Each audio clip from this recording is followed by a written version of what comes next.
আল্লাহ থেকে দূরে থাকা মানুষ, আল্লাহ থেকে হতাশ হয়ে যাওয়া। আর এই কাজটা শয়তান করিয়েছে মানুষকে আল্লাহ থেকে দূরে সরানোর জন্য। কিন্তু আল্লাহ রাব্বুল আলামিনের কাছে কেউ যদি যেতে চায়, মন থেকে যদি আল্লাহকে একটা বারও ডাকে, আল্লাহ পাক এক ডাকের মাধ্যমেও তার গুনাহ মাফ করতে পারে। দুজন ব্যক্তির ঘটনা পড়লাম।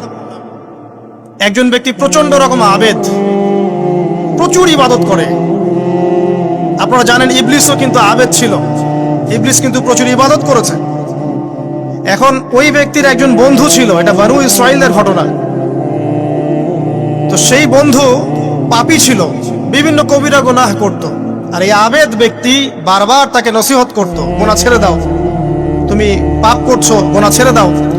তখন সেই ব্যক্তি যে পাপ করছে সে বলতো যে আল্লাহ কি তোমাকে আমার রক্ষক বানিয়েছেন? আল্লাহ কি তোমাকে আমার উপর দারোগা বানিয়েছেন? আমাকে আল্লাহর হাতে